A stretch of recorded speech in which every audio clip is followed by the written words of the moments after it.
Welcome to Mind Theory English, where powerful books become powerful ideas.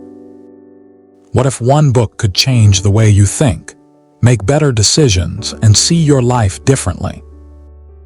Here, we break down the world's most powerful books on mindset, success, psychology, wealth, discipline, and personal growth into simple, practical lessons you can actually use. So, put on your headphones, relax, and get ready to upgrade the way you think. This is Mind Theory English.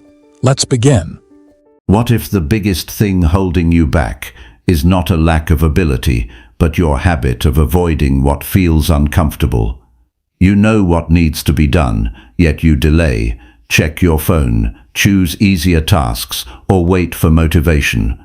Then the day ends, and you feel the weight of another promise you did not keep. This audiobook will help you understand why that happens and what you can do about it.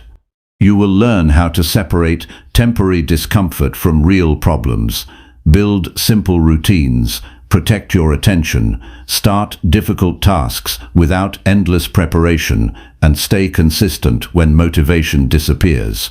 You will also discover how to manage strong emotions, tolerate boredom, protect long-term goals, and build an identity based on personal responsibility. If you want practical guidance for becoming more disciplined, subscribe to the channel and stay until the end. Your next decision may be the one that changes how you approach every difficult responsibility. Chapter 1. Identify the real reasons you resist difficult tasks and responsibilities. Most people do not struggle with difficult tasks because they are incapable of doing them. They struggle because some part of them has learned to avoid the discomfort that comes before action. You know the experience. You have something important to finish, but instead of beginning, you check your phone, make another cup of coffee, organize something that was already organized, or tell yourself you will start when you feel more prepared. The task remains exactly where it was, yet you feel temporarily better because you have escaped the pressure of facing it. That temporary relief is easy to misunderstand. It can feel like rest, but often it is avoidance. And when avoidance becomes a repeated response, the real problem is no longer the task itself. The problem becomes your relationship with discomfort. Before you can develop the discipline to do what you do not want to do, you need to understand what you are actually resisting. Sometimes you are resisting effort. Sometimes you are resisting uncertainty. Sometimes you are afraid of failing, being judged, discovering that you are not as capable as you hoped, or losing the freedom to do something more enjoyable. There are also tasks that carry emotional weight because they force you to confront responsibilities you would rather postpone. Paying a neglected bill, making an uncomfortable phone call, applying for a better job, exercising after a long period of inactivity, or having an honest conversation can all create resistance for reasons that have little to do with physical difficulty. The first act of discipline, therefore, is not forcing yourself forward blindly. It is becoming honest about what your mind is trying to avoid. Consider someone who repeatedly delays an important project at work. From the outside, it may look like laziness, but when that person examines the situation carefully, a different explanation may appear. Perhaps the project matters enough that failure would feel embarrassing. Perhaps the instructions are unclear, so beginning creates anxiety. Perhaps previous criticism has made the person cautious about making mistakes. The mind then searches for an easier activity because easy activities provide immediate certainty. Checking email feels productive without requiring meaningful exposure to failure. Rearranging files feels responsible without demanding a difficult decision. The person may spend hours working while avoiding the one action that actually matters. This is why discipline requires more than telling yourself to work harder. You have to recognize the hidden reward your avoidance is giving you. Avoidance usually offers something immediately attractive. It reduces tension. It protects your current comfort. It allows you to postpone an unpleasant emotion, but the cost appears later. A task that could have taken 30 minutes becomes a source of worry throughout the entire day. A conversation that could have cleared up a misunderstanding becomes more difficult after weeks of silence. A small financial problem becomes larger because it was repeatedly ignored. The emotional cost grows because you are carrying both the original responsibility and the knowledge that you have not dealt with it. This creates a cycle that can quietly weaken self-respect.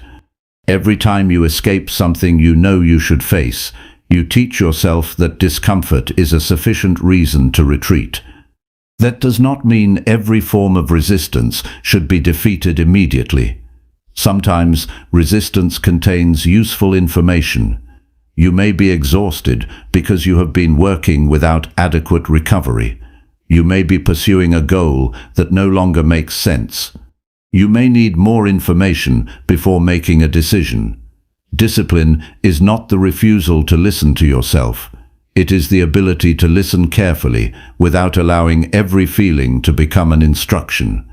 There is a major difference between saying, "I feel uncomfortable, so I cannot do this," and saying, "I feel uncomfortable, so I need to understand why, then decide what responsibility requires."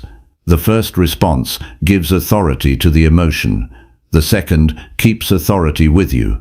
A practical way to begin is to stop using the word lazy as your explanation. The word often ends the investigation before it begins. Instead, when you notice yourself avoiding something important, ask a more precise question. What exactly am I trying not to experience? Maybe the answer is boredom. Maybe it is uncertainty. Maybe it is fear of making a poor decision. Maybe it is the frustration of being a beginner. Maybe you simply prefer immediate pleasure over delayed results. The answer matters because different forms of resistance require different responses. If the problem is uncertainty, clarify the next step. If it is boredom, create a specific work period and remove unnecessary stimulation. If it is fear of failure, define what a reasonable attempt looks like rather than demanding a perfect outcome. If it is distraction, change the environment instead of relying entirely on willpower.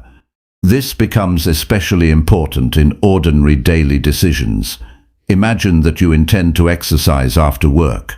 At 6 o'clock, you are tired. Your mind immediately presents reasons to postpone it. You tell yourself that tomorrow will be better. But before accepting that thought, examine the actual situation. Are you physically unable to exercise, or are you simply reluctant to begin? Is the workout truly too demanding, or does the transition from comfort to effort feel unpleasant? If you are healthy enough to exercise and the plan is reasonable, then the decision becomes clearer. You do not need to manufacture enthusiasm. You only need to acknowledge the resistance and take the first responsible action. Put on the clothes, leave the room, begin with 5 minutes. Once action starts, the emotional argument often becomes much quieter. The same principle applies to responsibilities that have nothing to do with fitness. You may need to study when entertainment is more appealing. You may need to prepare tomorrow's work when you would rather sleep. You may need to tell someone the truth when avoiding the conversation feels easier. In each case, discipline begins by separating preference from responsibility. You are allowed to dislike the task. You are allowed to feel nervous, bored, frustrated, or tired. None of those feelings automatically determine what should happen next. A mature form of self-control does not demand that you enjoy every necessary action. It accepts that some valuable actions will remain unpleasant and chooses them anyway when they serve a responsibility you have consciously accepted. There is another reason this matters. Your repeated responses to small moments of resistance gradually influence what you believe about yourself. If you repeatedly finish what you begin, Keep reasonable commitments and face uncomfortable responsibilities without unnecessary delay. You develop evidence that you can trust your own decisions. If you repeatedly negotiate with every difficult task, your mind becomes accustomed to finding exceptions. The difference may seem insignificant on one afternoon, but across months it can shape your habits, your confidence, and the standards you use to evaluate your own behavior.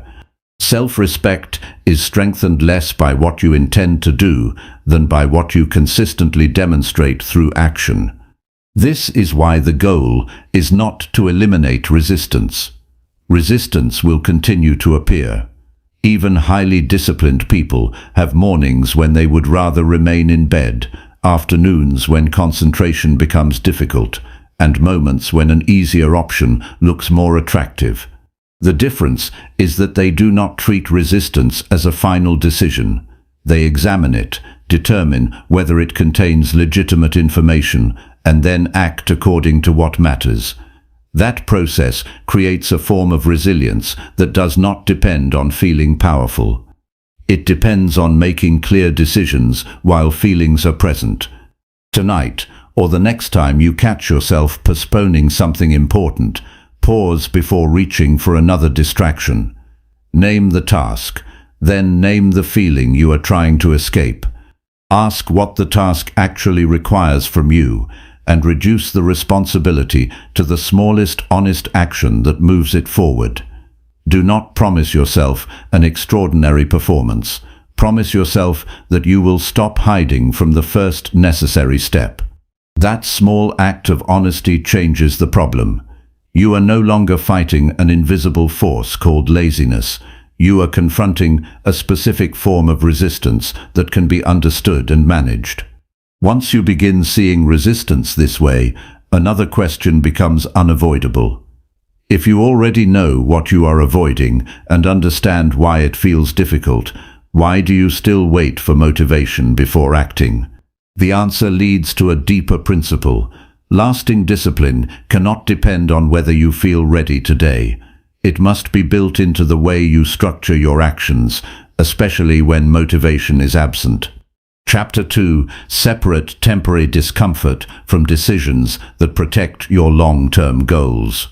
There are moments when doing the right thing feels wrong simply because it feels unpleasant.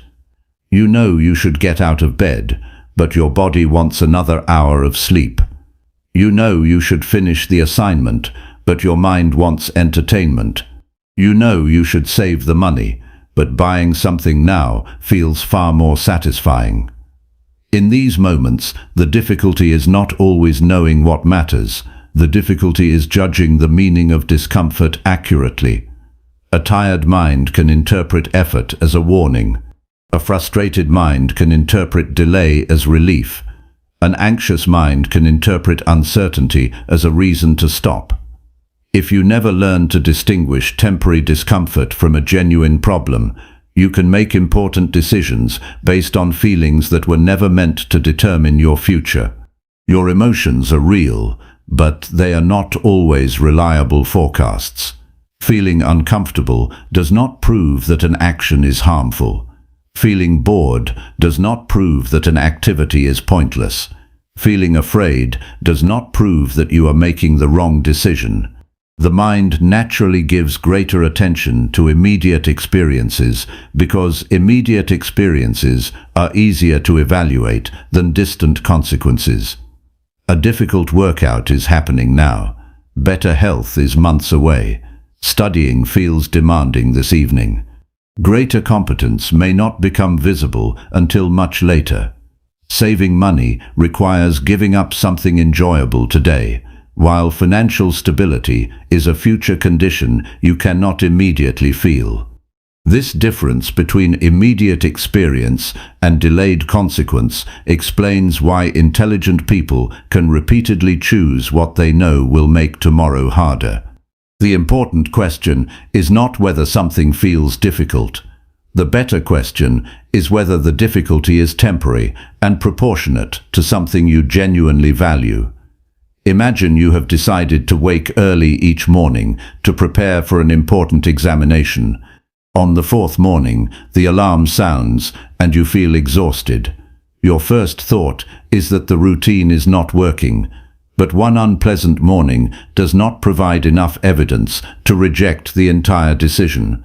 You need to examine the larger picture. Did you sleep poorly? Have you been following the schedule consistently? Is the study plan realistic? Are you recovering adequately?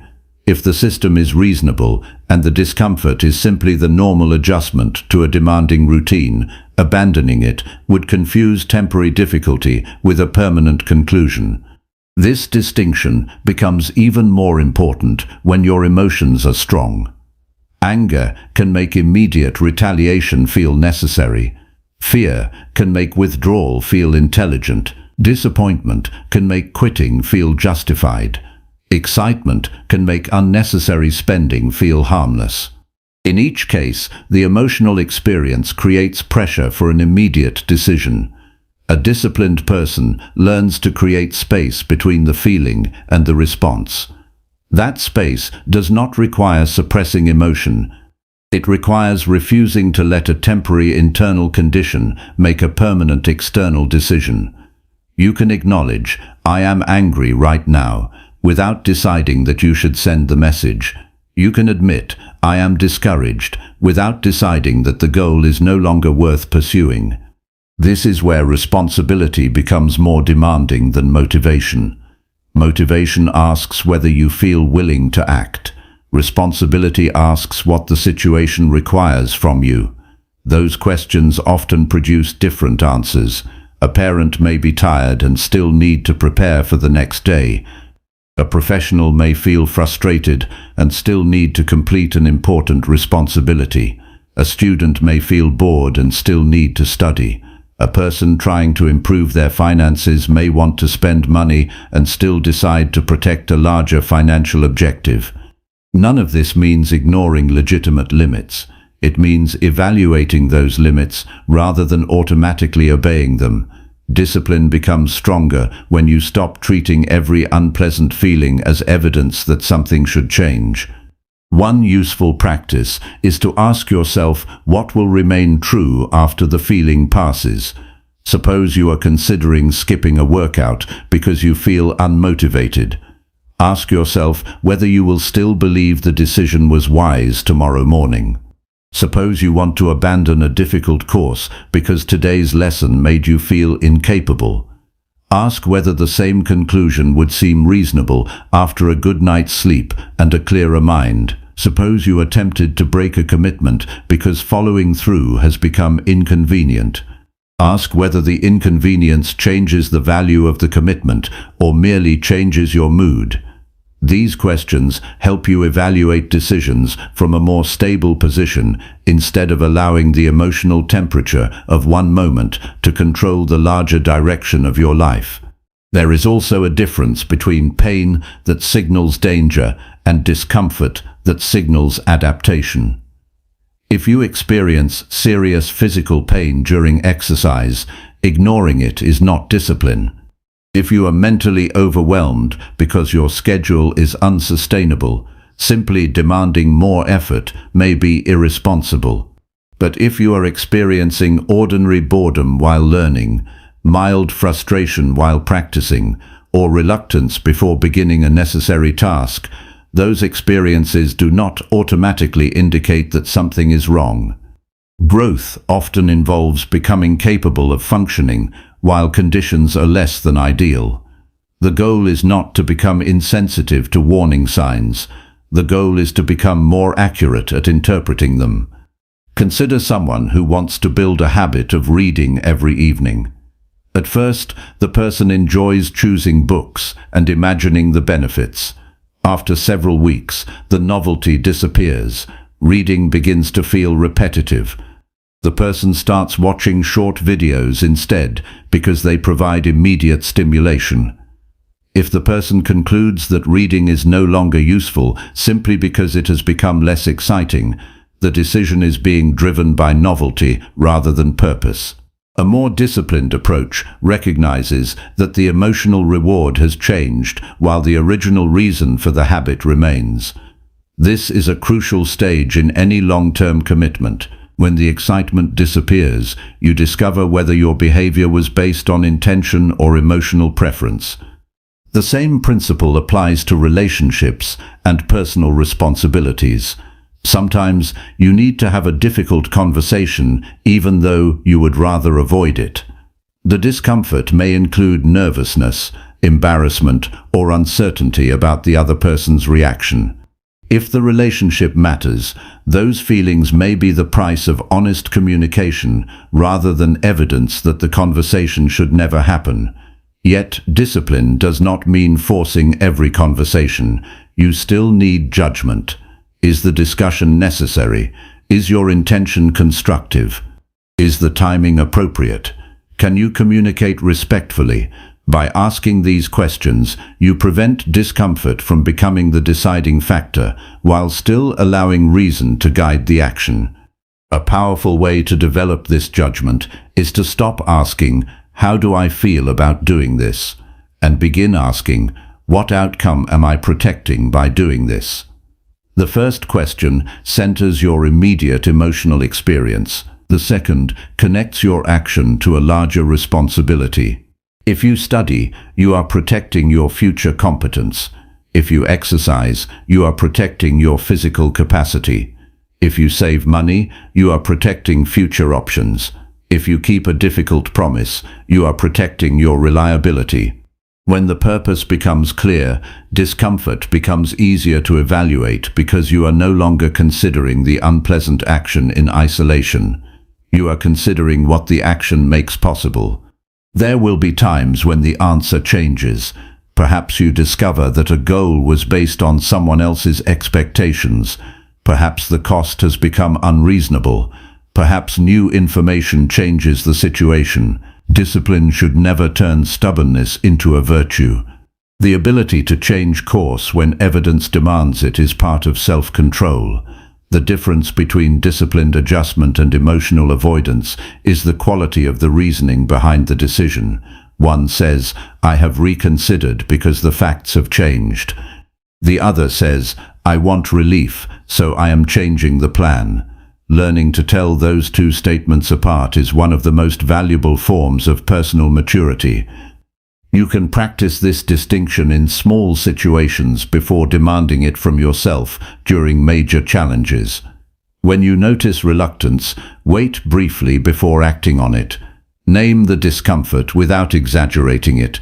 Ask whether there is a genuine problem that requires correction or an ordinary feeling that will pass. Consider what your current choice protects and what it sacrifices, then make the decision deliberately. You are training yourself to become less reactive without becoming rigid. Over time, this changes the quality of your decisions because you begin evaluating temporary emotions against stable principles rather than allowing one uncomfortable moment to redefine your priorities. Eventually, you begin to understand something important about discipline. The hardest decisions are often not between right and wrong.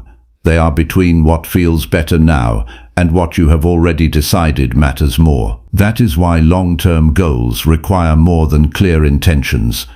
They require structures that make the responsible choice easier to repeat when your emotional state changes. And once you recognize that your feelings cannot always be trusted to carry your commitments, another challenge appears. How do you build a daily routine that continues working even on the days when motivation disappears completely? Chapter 3. Establish simple routines that reduce dependence on daily motivation. Motivation is unreliable because it changes before your responsibilities do. One morning, you may wake up focused, energetic, and ready to work. The next morning, the same responsibility can feel strangely difficult even though nothing important has changed. If your ability to act depends on feeling motivated, your behavior will naturally become inconsistent. You will work intensely when your mood supports you and negotiate with yourself when it does not. Over time, this creates an exhausting pattern in which every important task requires another internal debate. The solution is not to become permanently motivated. It is to make fewer decisions about whether you will act.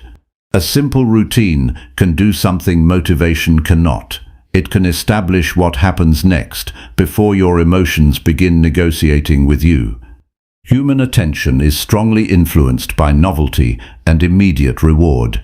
When an activity is new, the mind often gives it more attention because the outcome feels uncertain and interesting. Repetition changes that experience. The same study session, workout, writing period, or morning preparation eventually becomes ordinary. This is where many people mistakenly conclude that their commitment has weakened. In reality, the emotional excitement has simply decreased. A routine becomes valuable precisely because it continues after novelty disappears. Instead of asking whether you still feel inspired, you begin following a sequence that has already been decided. The behavior becomes less dependent on emotional stimulation and more connected to a predictable structure. Imagine someone who wants to exercise consistently but makes the decision each evening after work. Every day presents a new question. Do I have enough energy? Do I feel like going? Was today stressful? Would tomorrow be better? Those questions seem reasonable, but they create unnecessary opportunities for avoidance. Now imagine the same person deciding in advance that exercise happens immediately after work on specific days, with the clothes already prepared and the workout defined before the day begins.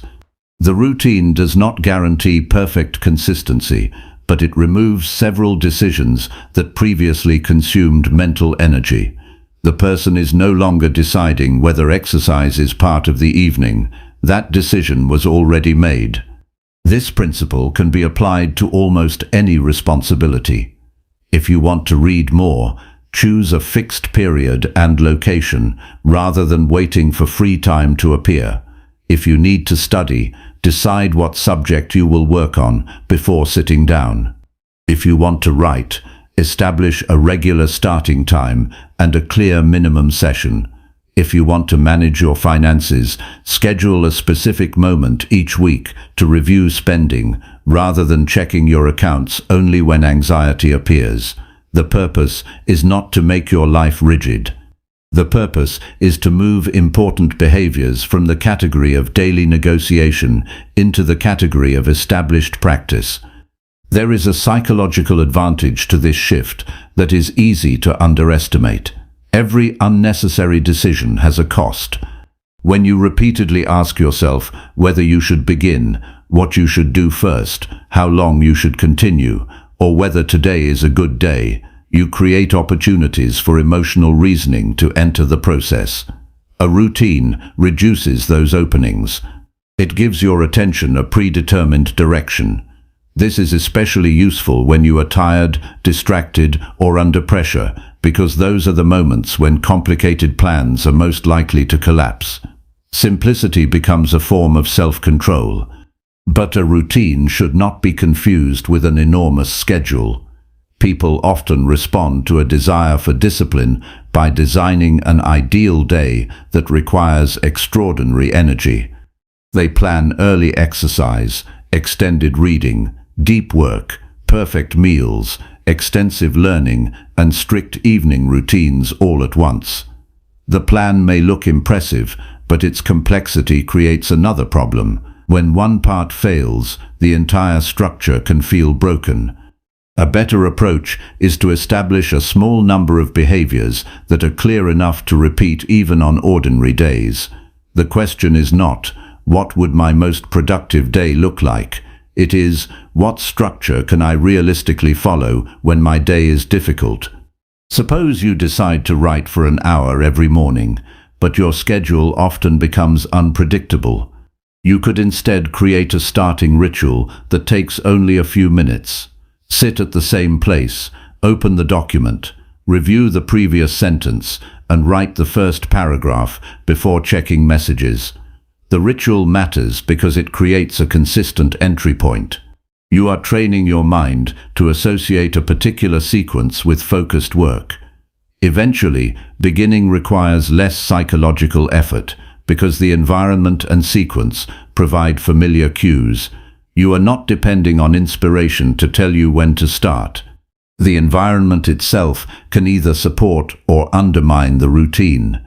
If your phone is beside you while you work, you are asking discipline to compete with constant opportunities for stimulation.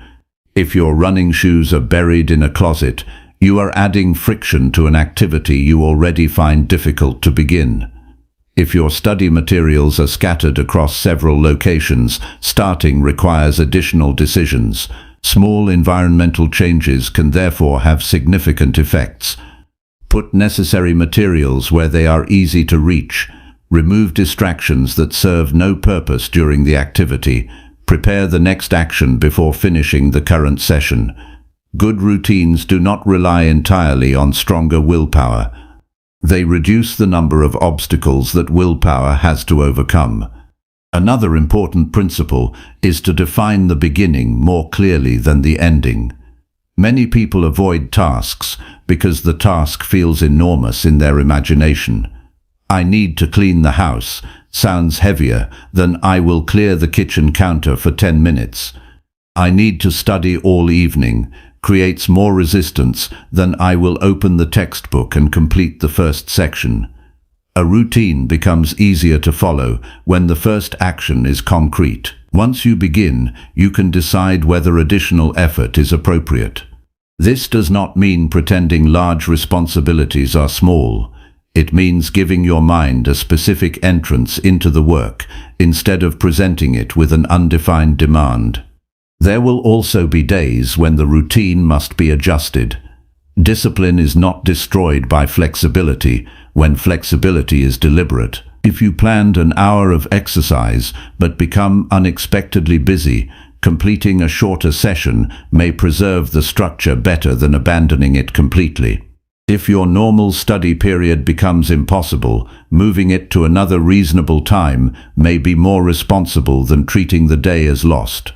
The key is to distinguish adaptation from escape. Adaptation preserves the underlying commitment while changing the method.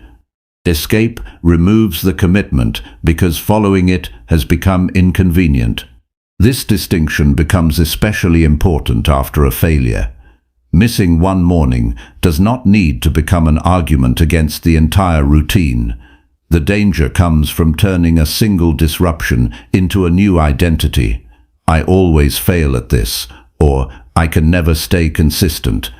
Those conclusions add unnecessary emotional weight to an ordinary mistake. A disciplined response is more practical. Identify what disrupted the routine, decide whether the structure needs adjustment, and return at the next available opportunity. The objective is not to create a record without imperfections. It is to develop a system that makes returning normal. You can also make routines easier to maintain by connecting them to responsibilities you already perform. If you drink coffee every morning, that existing behavior can become the point after which you begin reading or planning the day. If you return home at a consistent time, that moment can become the beginning of exercise or household responsibilities. Existing patterns provide stable reference points, making new behaviors easier to remember. This is more reliable than hoping you will remember a new habit at an unpredictable time. The routine becomes attached to something that already happens, rather than competing with the rest of your schedule for attention. As these structures become familiar, something deeper changes. You stop needing to prove your commitment to yourself every morning. The routine begins carrying part of the responsibility. You still choose to follow it, but the choice becomes simpler because the decision has already been clarified. This creates a different kind of freedom. You have fewer internal arguments because fewer decisions are being made in the emotional moment. Instead of spending energy asking what you should do, you can spend that energy doing it well. The goal is not to turn your life into a mechanical schedule where every minute is controlled. The goal is to protect important commitments from temporary moods. A good routine should leave room for judgment, recovery, relationships, unexpected events, and genuine changes in priorities. It should make responsible behavior easier without making you incapable of adapting. The strongest structure is not the one that looks most impressive on paper.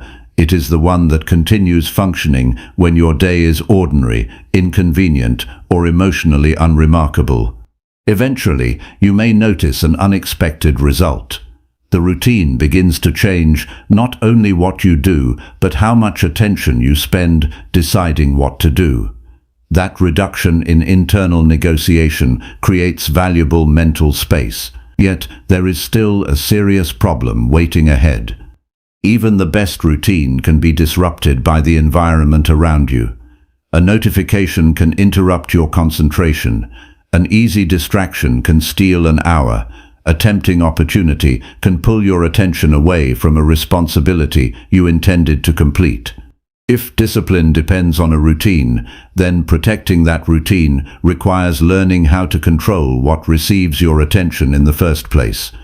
Chapter 4: Control distractions before they quietly consume your attention and energy. Your attention can disappear long before you realize you have lost it. You sit down intending to complete an important task, open your computer, and tell yourself you will stay focused. A few minutes later, you notice a message, check it quickly, see another notification, open a website, read something unrelated, and eventually find yourself doing several activities while accomplishing none of the work you originally intended. The most frustrating part is that each interruption seemed harmless. Nothing felt serious enough to stop you. Yet by the end of the day, your energy is gone and the important task remains unfinished. Distraction rarely announces itself as a major decision. It usually enters through small moments that appear too insignificant to resist. The deeper problem is not simply that there are distracting things around you. Human attention naturally moves toward information that is new, emotionally stimulating, or immediately rewarding. A notification can create curiosity before you have consciously decided to investigate it. A message can create uncertainty that your mind wants resolved. A short video can provide immediate entertainment without demanding sustained effort. An unfinished conversation can occupy your thoughts even while you are trying to work. This means that distraction is not always a failure of character. Your attention is being pulled by powerful psychological incentives, but understanding that fact does not remove your responsibility. Once you understand what is happening, you can stop treating every impulse as something that deserves your attention. Consider what happens when you receive a notification while working. The interruption may take only 10 seconds. You glance at the screen, read the message, and return to your task. It seems harmless, but the real cost is not necessarily those 10 seconds. Your mind has changed subjects. You now carry information from the message into the work. You may wonder who sent it, whether you should respond, and what the message means. Even if you ignore it, part of your attention remains attached to it. The work becomes less continuous, and restarting concentration requires effort. Repeated throughout a day, these small interruptions can produce hours of fragmented attention without any single interruption appearing responsible for the loss. This is why disciplined attention requires more than trying harder to concentrate. You need to decide what deserves access to your mind before the distractions arrive. If you know you are writing for the next hour, silence unnecessary notifications before beginning. If you are studying, place the phone somewhere that requires physical effort to retrieve. If you need to have a serious conversation, remove the television and other competing sources of stimulation. These actions may seem simple, but their importance is psychological. You are making the desired behavior easier to maintain by reducing the number of competing demands placed on your attention. There is another form of distraction that receives less attention because it does not come from a device. It comes from your own thoughts. You can be sitting in a quiet room with no notifications and still be mentally scattered. You remember an unpaid bill, replay something someone said, imagine a future conversation, worry about a decision, or suddenly decide that you need to reorganize your schedule. The mind can generate an endless series of unfinished concerns. When this happens, the solution is not to force every thought away.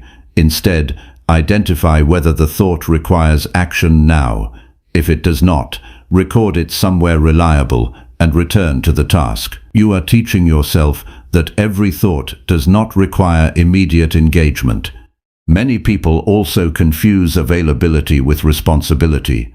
Because you can respond immediately, you assume you should respond immediately.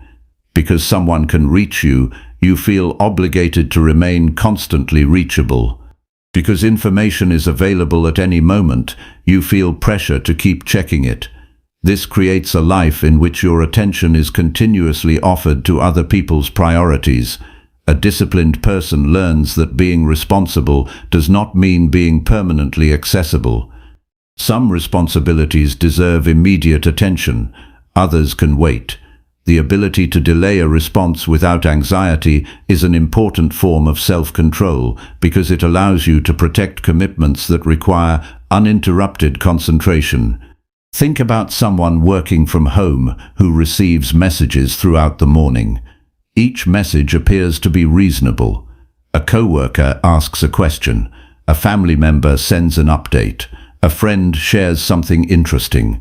The person answers each one because none seems important enough to ignore. By lunchtime, however, the major project has barely moved. The problem was not that any individual message was harmful. The problem was the absence of boundaries around attention. Without those boundaries, every external request competed with the responsibility that had already been accepted. The person was busy responding while becoming less effective at the work that actually required sustained thought. Distraction can also become emotional avoidance.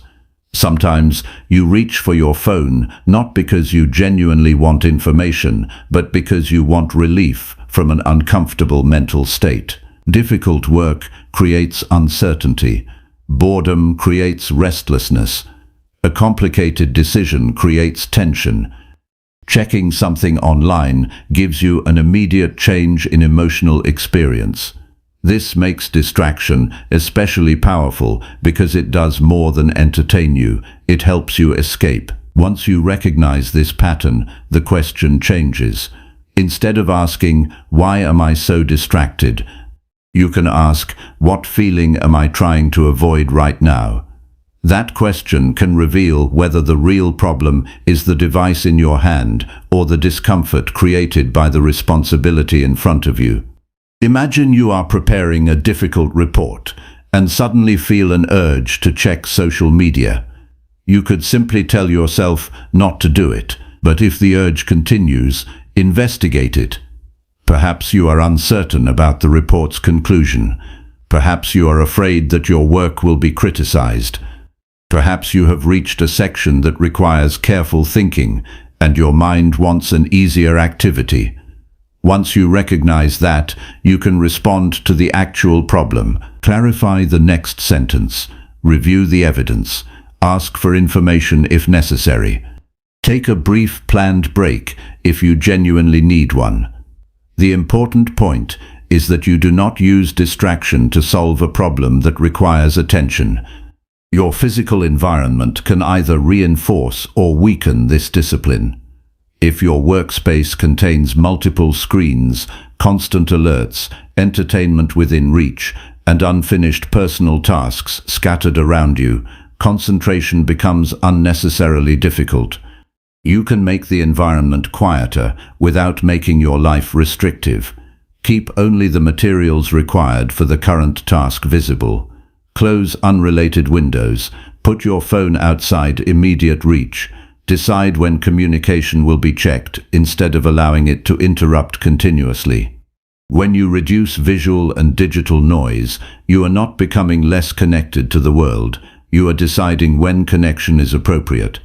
It is also useful to recognize the difference between a genuine break and passive distraction. A break has a purpose. You step away because you need to recover attention, move your body, eat, breathe, or rest your eyes. Passive distraction often has no clear stopping point. You begin checking one thing and continue because another piece of information appears. This is why breaks can become longer than intended. Without a defined boundary, the activity itself determines when you return. A disciplined break has an intentional beginning and an intentional end. You decide when recovery is complete rather than waiting for stimulation to become boring. Protecting attention also means becoming comfortable with being unreachable for short periods. At first, this can create anxiety. You may wonder whether you are missing something important. You may feel pressure to check messages simply because you have not checked them recently. But repeated periods of uninterrupted work can teach your mind that nothing catastrophic happens when you are temporarily unavailable. This creates a stronger sense of control because your attention is no longer constantly responding to external signals. You become capable of choosing when to engage instead of automatically reacting whenever something demands notice. The ultimate goal is not perfect concentration. Human beings become tired, curious, emotional, and distracted. Expecting complete control would create another unnecessary source of frustration. The goal is to notice quickly when your attention has been taken and return it deliberately. You may lose 10 minutes. You may discover that you have been reading something unrelated for half an hour.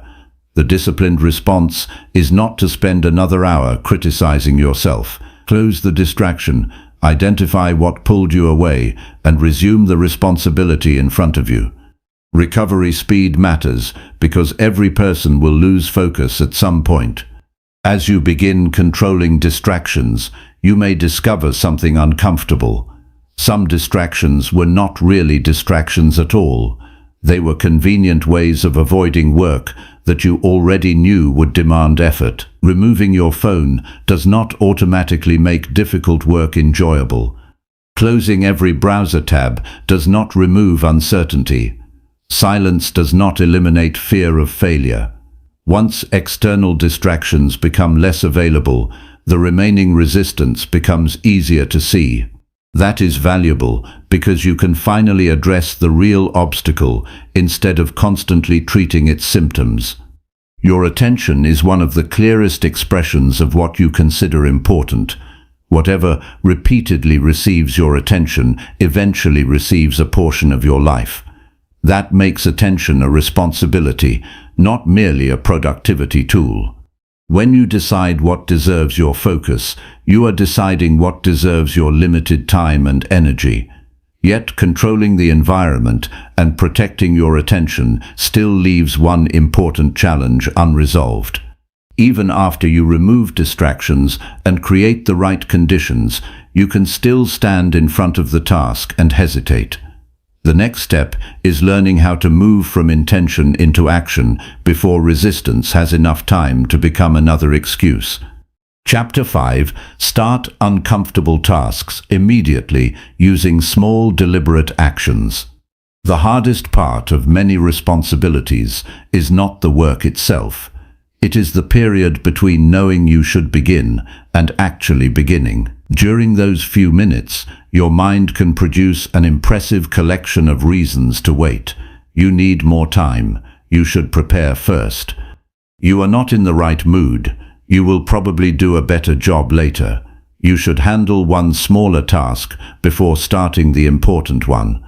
None of these thoughts necessarily sounds unreasonable. That is what makes delay so effective. It rarely asks you to abandon the responsibility completely. It only asks you to postpone the first movement. The longer you remain still, however, the more psychological weight the task can acquire. Starting immediately does not mean rushing into every responsibility without thought. It means recognizing when additional preparation has stopped being useful and has become another form of delay. There is a point at which planning improves performance, and there is another point at which planning protects you from having to experience the discomfort of beginning. Knowing the difference requires honesty. If you already understand what needs to be done, have the necessary resources, and are simply waiting to feel more willing, then more preparation may not be preparation at all. It may be resistance wearing a more respectable appearance.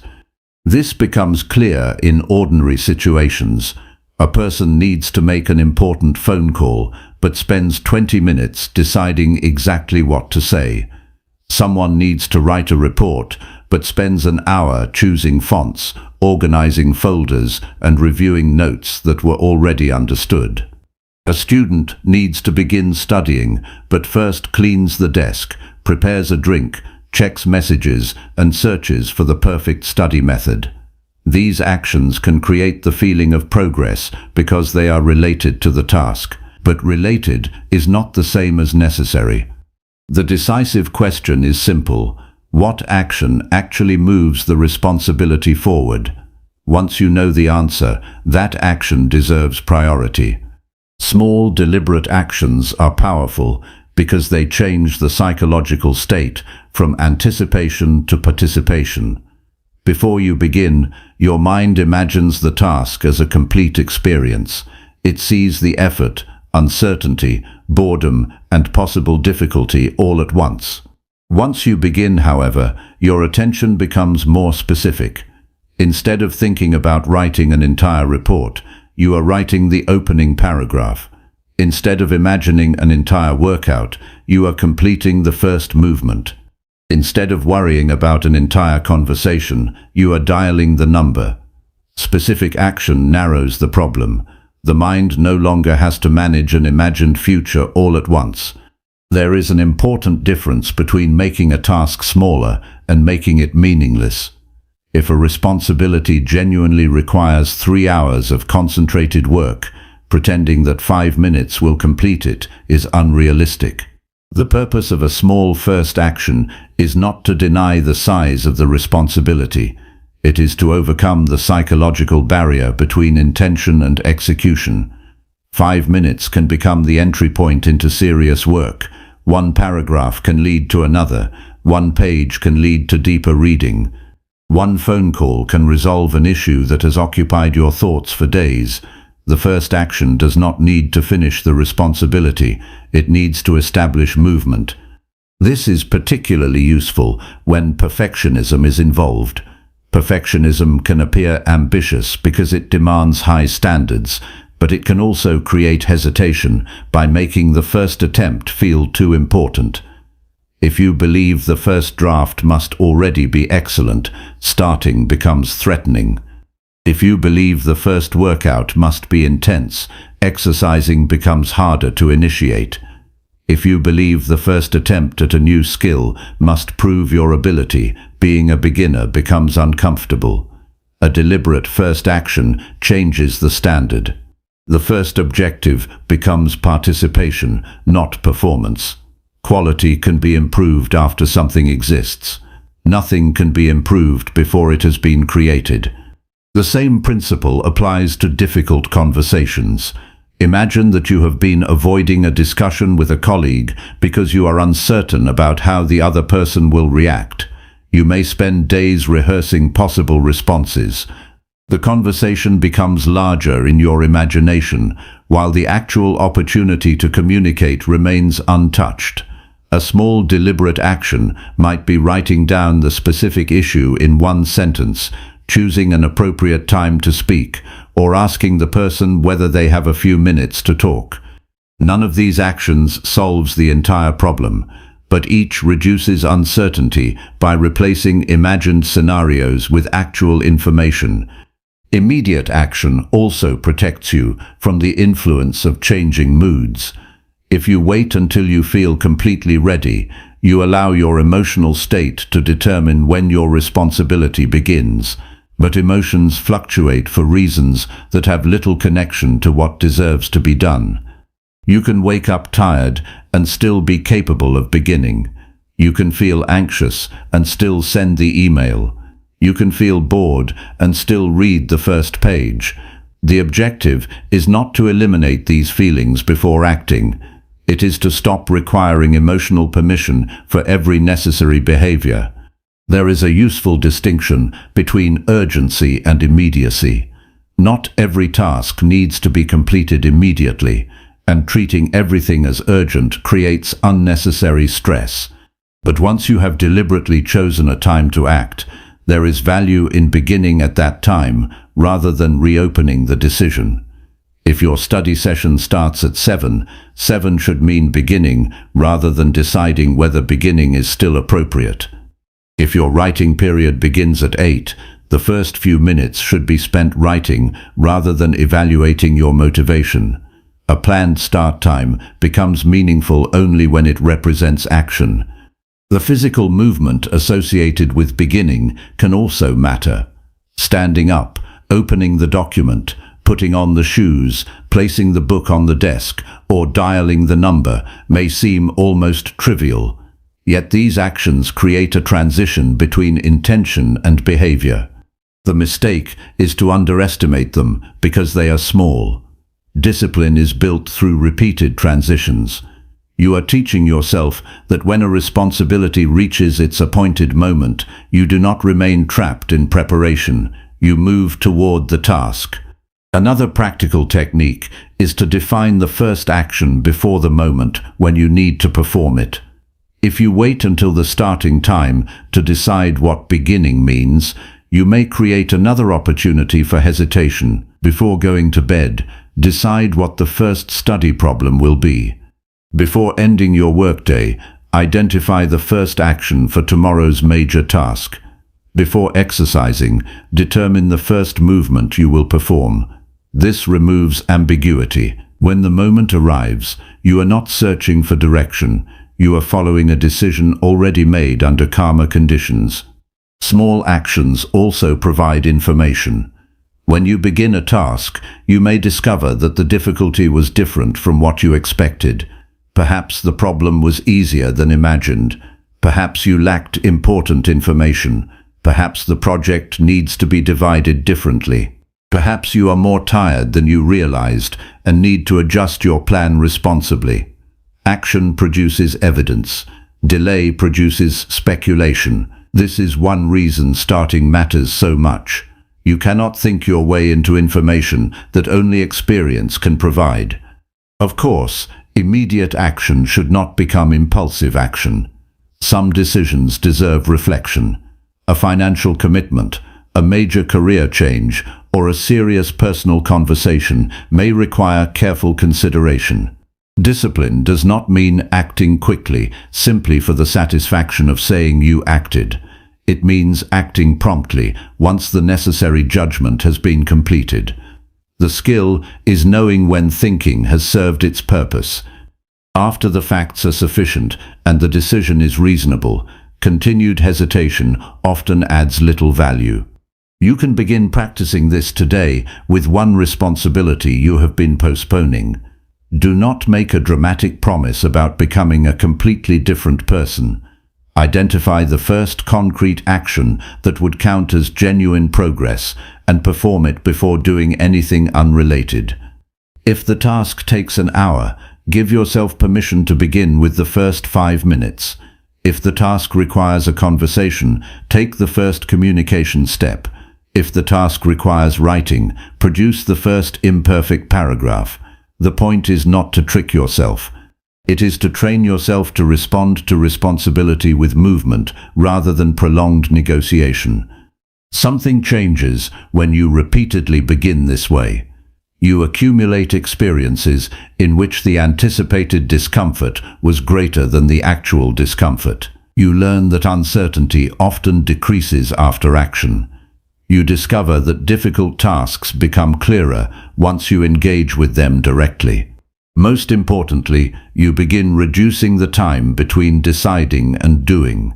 That interval matters because it is where many excuses are created. The faster you can move from a clear decision to a deliberate first action, the less opportunity you give temporary resistance to reshape your priorities. Yet beginning is only one part of discipline.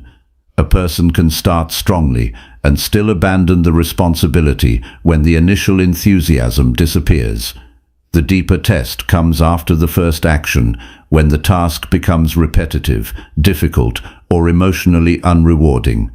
At that point, you need something more dependable than the ability to start. You need a reason to continue when continuing feels unnecessary, and that requires learning how to keep the promises you make to yourself. Chapter 6. Strengthen consistency by keeping promises you make to yourself.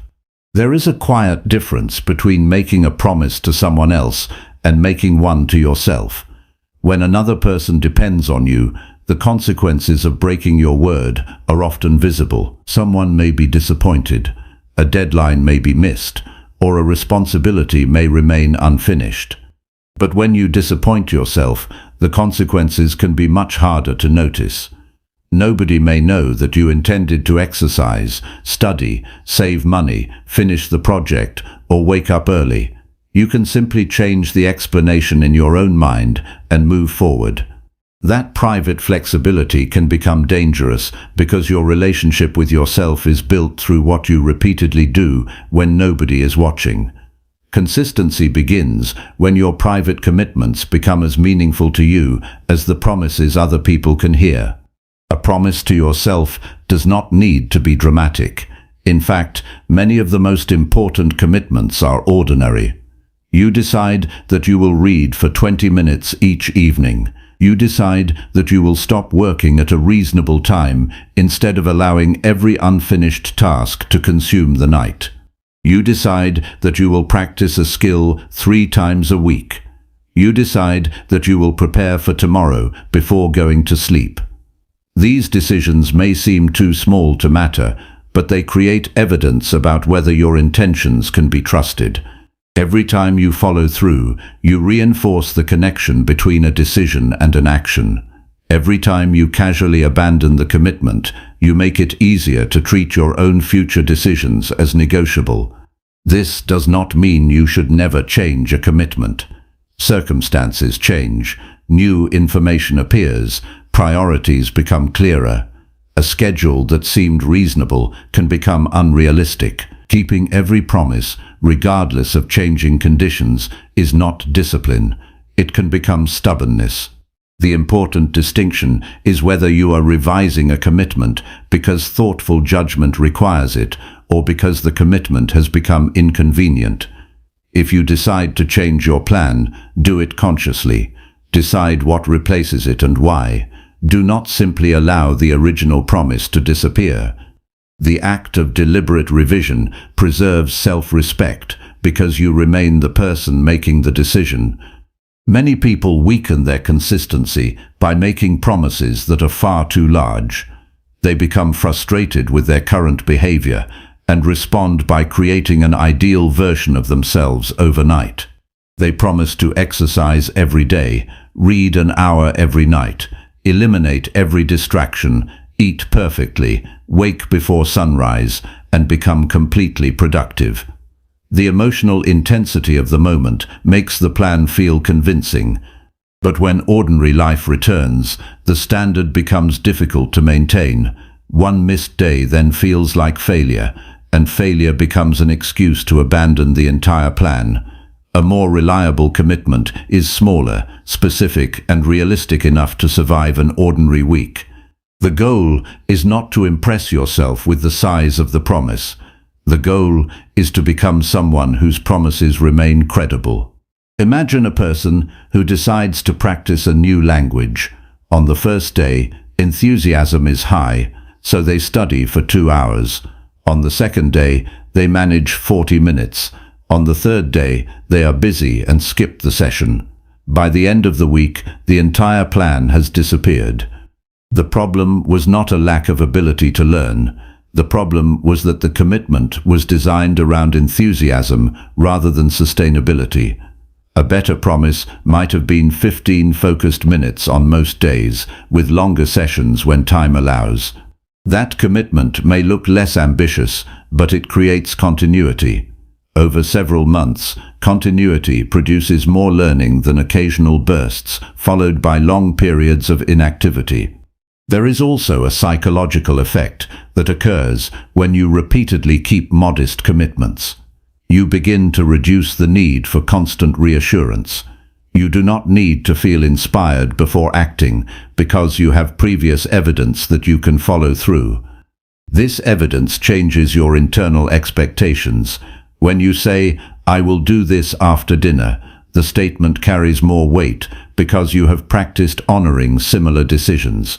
Confidence becomes less dependent on positive thinking and more connected to observable behavior. You know what you can expect from yourself because your recent actions have made that expectation reasonable. The opposite pattern can develop quietly. Suppose you repeatedly tell yourself that you will go to the gym tomorrow, finish the report tonight, or stop spending unnecessarily next month. Each time you believe the promise when you make it. Each time you fail to follow through. Eventually, the problem is no longer the individual commitment. The problem is that your own words have lost credibility in your mind. You may still make ambitious plans, but some part of you no longer expects them to become actions. This creates hesitation before commitment because you have learnt that intention and behavior are often separate. Restoring that connection requires fewer promises and more completed ones. One practical way to strengthen this connection is to make commitments measurable. "I will become healthier" is an aspiration, not a clear promise. "I will walk for 20 minutes after dinner on Monday, Wednesday, and Friday" gives the commitment a definite form. "I will work harder" is vague. "I will spend 30 focused minutes on the most important project before checking entertainment" is observable. Clarity matters because an unclear promise can always be interpreted generously after the fact.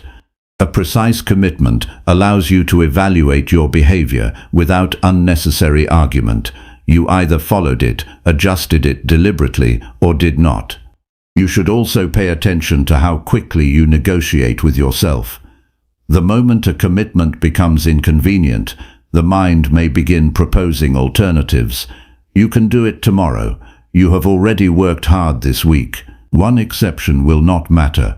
You deserve a break." Sometimes these statements are valid, but if you hear them repeatedly at the exact moment responsibility becomes uncomfortable, recognize the pattern. You do not need to debate every thought. Ask whether the original commitment is still reasonable. If it is, follow through. The less unnecessary negotiation you engage in, the stronger your consistency becomes.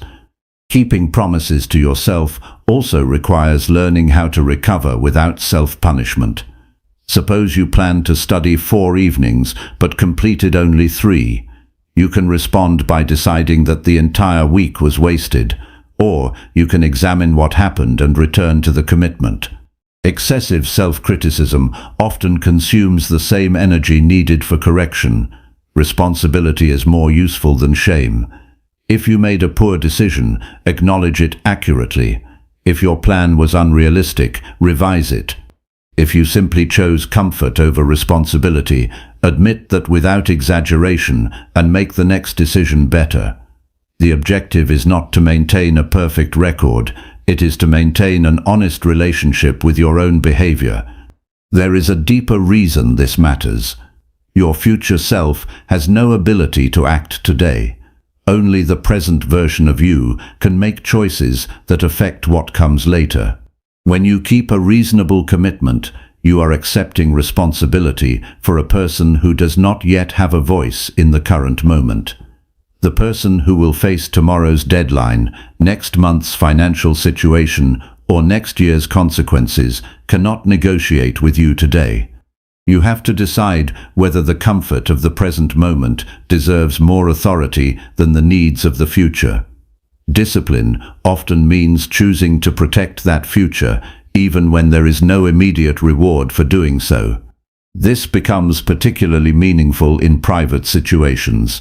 You may have promised yourself that you would stop wasting evenings, reduce unnecessary spending, finish a course, organize your responsibilities, or make time for something important.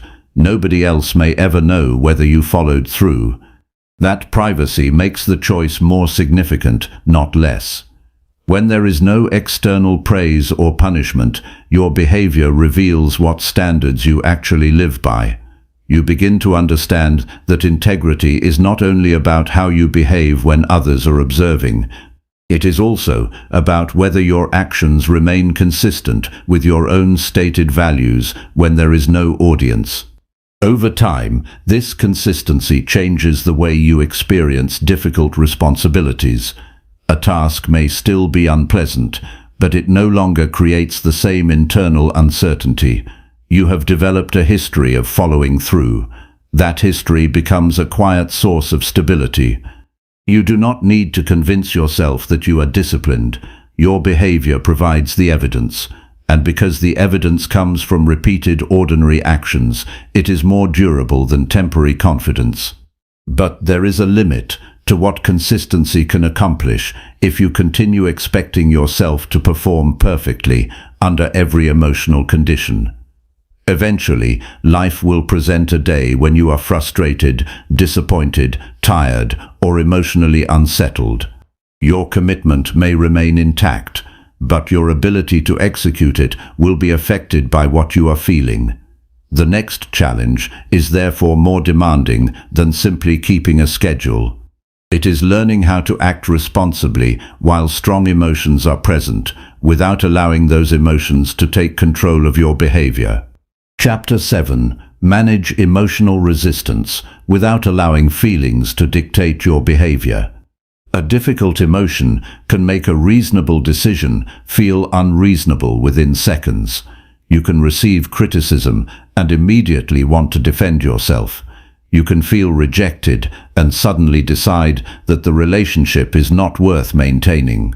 You can become frustrated at work and start imagining a different career. You can feel overwhelmed by your responsibilities and begin telling yourself that everything needs to change. The intensity of the feeling creates pressure to act, but the pressure itself is not evidence that action is required. One of the most demanding forms of discipline is learning to experience an emotion fully without allowing it to become the person making your decisions. Emotional self-control is often misunderstood as suppressing feelings. That approach usually creates another problem because ignored emotions do not simply disappear. They can return through irritability, withdrawal, impulsive behavior, or exhaustion. Real self-control begins with recognition. You notice the anger before sending the message. You notice the disappointment before making a permanent judgment. You notice the fear before abandoning an important responsibility. You do not need to argue with the emotion or convince yourself that it is wrong. You simply recognize that an emotional reaction is information about your current internal state, not automatically a command about what you should do next. Consider what happens after receiving harsh criticism. Your first response may be defensive because criticism can threaten your sense of competence. The mind quickly searches for evidence that the other person is unfair, uninformed, or unreasonable. Sometimes that assessment will be correct. But if you respond while anger is at its highest intensity, you may say something that creates consequences far larger than the original criticism. A disciplined response begins by creating distance between the event and the reaction. You can acknowledge that the comment affected you, wait until the emotional intensity decreases, and then examine what was actually said. Perhaps there was useful information mixed with poor delivery. Perhaps the criticism was inaccurate. Perhaps you contributed to the problem. Clear judgment becomes easier when you are no longer trying to protect your pride in the same moment. Emotions also distort the perception of time. When you feel discouraged, the present difficulty can seem permanent. A difficult week begins to feel like evidence that your entire effort is failing. When you feel anxious, a future possibility can feel almost certain. When you feel angry, immediate action can seem more important than long-term consequences. This is why emotional discipline requires a broader time perspective. Ask what this situation is likely to look like after a day, a month, or a year. The question does not make the emotion disappear. It gives the emotion a more accurate place within the larger situation. This becomes especially important during periods of disappointment. Imagine that you have worked toward a professional opportunity and someone else receives it. The emotional response may include frustration, embarrassment, jealousy, or self-doubt. Your mind may immediately offer conclusions. You are not good enough, the effort was pointless, or there is no reason to try again. Those thoughts may feel convincing because they are attached to a painful event, but an outcome and an identity are not the same thing. You can accept disappointment without turning it into a judgment about your entire capacity. The disciplined question is not, how do I make myself feel positive? It is, what does this result actually tell me, and what remains under my control? That question returns responsibility to the present. You may not control whether someone chooses you for an opportunity, how another person behaves, or whether an unexpected event changes your plans. You can control whether you examine the result honestly, improve what can be improved, and continue acting according to your values. This is where a Stoic perspective becomes practical rather than philosophical. Control is not about controlling every external event. It is about distinguishing your responsibility from what belongs to circumstances, other people, and chance. Emotional resistance becomes easier to manage when you stop demanding that reality produce the outcome you wanted before you allow yourself to act with composure. There are also emotions that arise from comparison. You see someone else's progress and suddenly feel behind. You hear about another person's success and begin questioning your own decisions. You notice someone who appears more disciplined, wealthy, confident, or accomplished and experience dissatisfaction with your current position. Comparison can create an urgent desire to change direction without enough thought. You may abandon a reasonable plan simply because another person's results have made your own progress feel inadequate. Emotional discipline means recognizing the feeling without allowing another person's life to rewrite your priorities. Their progress may provide useful information, but it does not automatically define what your life requires. Another common challenge is emotional fatigue. When you have been responsible for many things for a long time, even ordinary demands can begin to feel irritating. You may become impatient with people you normally care about. You may resent tasks that you previously accepted without difficulty. You may want to withdraw from everything simply because your internal resources are depleted. In such moments, discipline does not mean forcing maximum performance. It means responding intelligently to the condition you are actually in. Perhaps you need sleep, food, movement, quiet, or a temporary reduction in unnecessary commitments. Rest can be a responsible action when it restores your ability to function. The important distinction is whether you are recovering so that you can return to responsibility or avoiding responsibility indefinitely. You can develop emotional awareness by becoming more precise about what you feel. Saying, "I feel bad," provides little useful information. Are you embarrassed, angry, lonely, overwhelmed, disappointed, threatened, bored, resentful? Naming the emotion more accurately can reduce confusion because different emotions create different impulses. Anger may push you toward confrontation. Fear may push you toward withdrawal. Shame may push you toward hiding. Boredom may push you toward stimulation. Once you identify the impulse, you have a better chance of deciding whether following it would actually serve your values. A useful practice is to delay important decisions when emotional intensity is unusually high. This does not mean avoiding decisions forever. It means recognizing that some moments are better for observation than judgment. If you are furious, do not send the message that could damage a relationship. If you are deeply discouraged, do not immediately abandon the goal.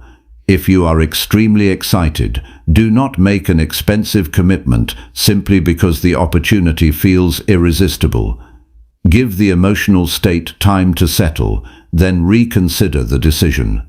A delay of several hours can sometimes reveal that what felt urgent was actually temporary. This principle also applies to positive emotions. Discipline is not only protection against anger and fear. Excitement can weaken judgment just as easily.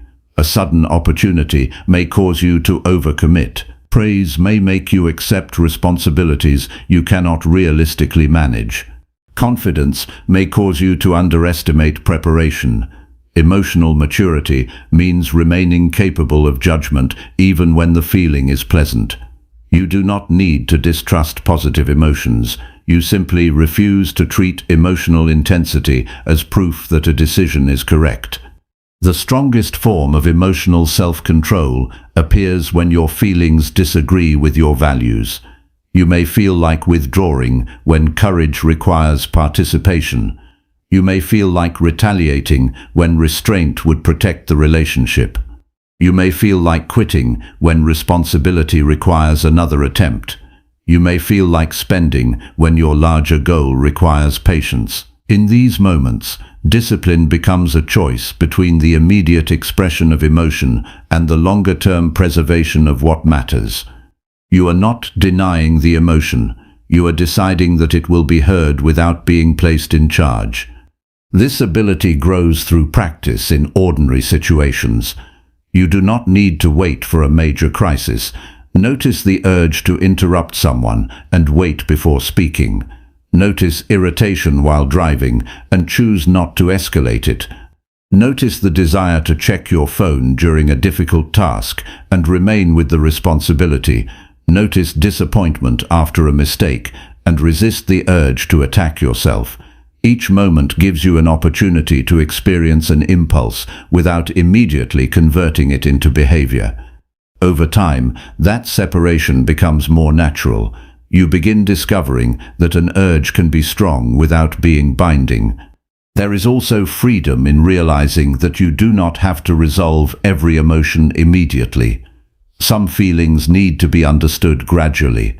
You can be disappointed without deciding what the disappointment means about your future. You can be angry without deciding who is permanently against you. You can be uncertain without forcing an immediate conclusion.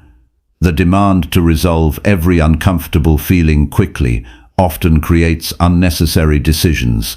Sometimes the most disciplined response is to remain steady while the emotional experience changes on its own. Eventually, emotional self-control becomes less about resisting feelings and more about developing confidence in your ability to carry them. You learn that anxiety can exist while you act responsibly. Frustration can exist while you remain respectful. Disappointment can exist while you continue working. Fatigue can exist while you make reasonable adjustments. The presence of an emotion no longer determines the quality of your behavior. That is a deeper form of resilience because life will continue producing situations you cannot control, but your response becomes less dependent on how comfortable you feel. Yet, there is another challenge waiting beneath emotional resistance. Sometimes the problem is not a sudden emotional reaction. Sometimes the discomfort comes from having to continue doing something long after the initial excitement has disappeared. Boredom, repetition, frustration, and delayed rewards can test discipline in a slower and more persistent way.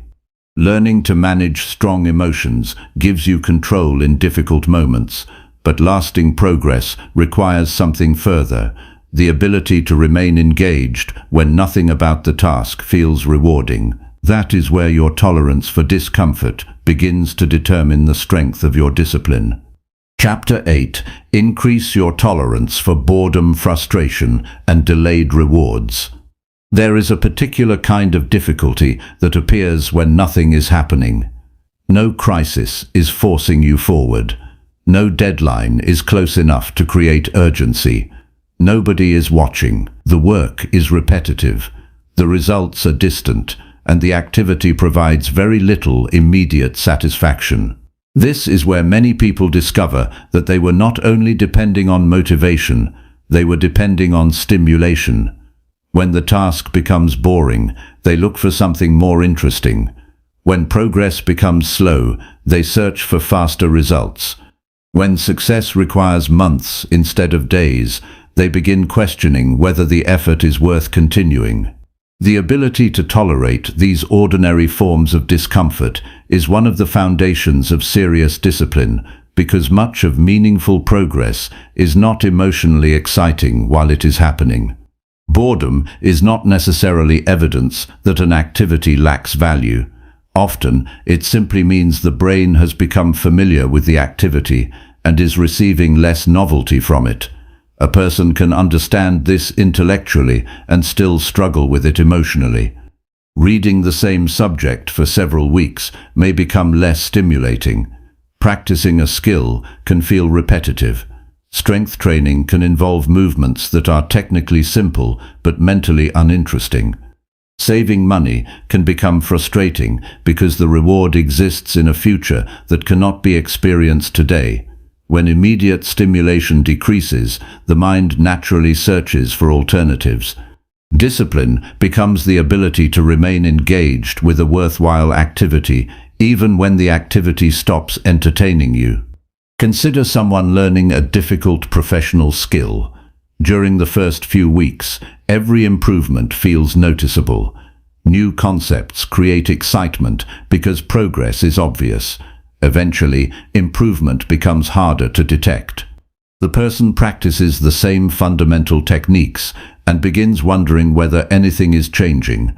This is often the point at which people quit. They interpret the absence of visible progress as evidence that the effort has stopped producing results. But development does not always occur at a rate that can be felt from one session to the next. Sometimes the value of repeated practice becomes visible only after enough experience has accumulated. If you demand frequent emotional confirmation that your effort is working, you may stop before the results have had time to appear. Delayed rewards create a similar psychological problem. The human mind tends to value immediate outcomes more strongly than distant ones, even when the distant outcome is objectively more important. Eating something enjoyable produces an immediate experience. Improving your health takes time. Spending money produces an immediate purchase. Building financial security takes repeated restraint. Watching entertainment provides immediate stimulation. Developing expertise requires sustained attention before the benefits become obvious. The future reward is real, but it lacks the emotional intensity of the present reward. Discipline requires you to make decisions using more than the strongest feeling available at the moment. This does not mean rejecting pleasure. A disciplined life is not supposed to be joyless. The problem begins when immediate pleasure consistently controls decisions that carry long-term consequences. If you always choose what feels rewarding now, you eventually become less capable of choosing what matters later. The skill is not eliminating immediate rewards, but learning to place them in the correct position. You can enjoy entertainment after completing important work. You can spend some money while still protecting your financial priorities. You can rest without turning rest into indefinite avoidance. When pleasure becomes something you choose rather than something that automatically interrupts responsibility, your relationship with it changes. One useful way to strengthen tolerance is to stop expecting every valuable activity to feel satisfying while you are doing it. Some responsibilities are satisfying afterward rather than during the process. Cleaning a difficult space may not be enjoyable while you are doing it, but finishing can create relief. Studying may feel mentally demanding, but understanding a difficult concept can create genuine satisfaction later. Administrative work may be dull, yet completing it removes a source of future stress. The absence of enjoyment during the process does not make the process meaningless. Sometimes the reward is simply knowing that the responsibility has been handled. Frustration requires a different kind of endurance. Boredom asks you to remain engaged when stimulation is low. Frustration asks you to continue when your efforts are producing mistakes or resistance. A person learning to play an instrument may repeat the same difficult passage many times. Someone learning a new software system may repeatedly make errors. A business owner may face several failed attempts before discovering what works. Frustration creates the temptation to conclude that the difficulty itself is evidence of incompetence. But difficulty can also reveal where further practice is required. The disciplined response is not blind persistence, it is curiosity about the source of the problem. Suppose you are studying a difficult subject and repeatedly make the same type of mistake. Continuing to solve problems in exactly the same way may only reinforce the problem. Tolerance for frustration should therefore include the ability to pause, examine the error, seek better information, and try again. Persistence without reflection can become wasteful. Reflection without continued effort can become another form of avoidance. Productive discipline combines both. You remain engaged long enough to learn from difficulty instead of using difficulty as a reason to leave. There is also a social dimension to delayed gratification. You may see other people receiving quick recognition while your own progress remains private. Someone else may appear to advance faster in a career, build an audience more quickly, or reach a financial goal sooner. This can create impatience with your own pace. You may begin changing strategies repeatedly because you want evidence that your effort is producing visible results. Constantly changing direction can prevent any single approach from receiving enough time to work. Patience does not mean refusing to adapt. It means allowing a reasonable process enough time to produce information before abandoning it. Your environment can make tolerance easier or harder. If you constantly consume highly stimulating content, ordinary activities may begin to feel unusually dull by comparison.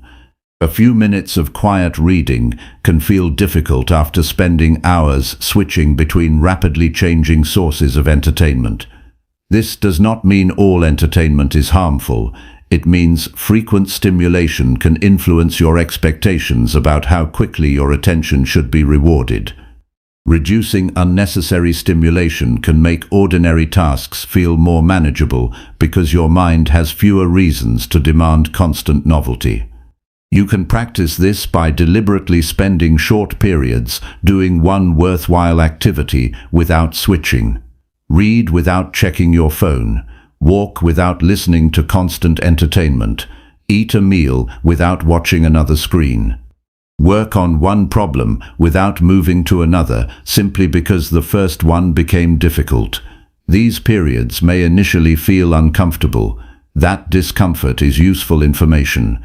You are discovering how accustomed your attention has become to immediate stimulation. The objective is not to make boredom disappear. It is to become capable of remaining present without needing to escape it immediately. Another important skill is learning to distinguish boredom from exhaustion. If you are physically or mentally depleted, forcing yourself to continue indefinitely may reduce the quality of your work and damage recovery. Discipline requires judgment. Sometimes the responsible action is to continue through mild boredom. At other times, the responsible action is to stop because your capacity has genuinely been exceeded. The distinction can be difficult because both conditions can create a desire to quit.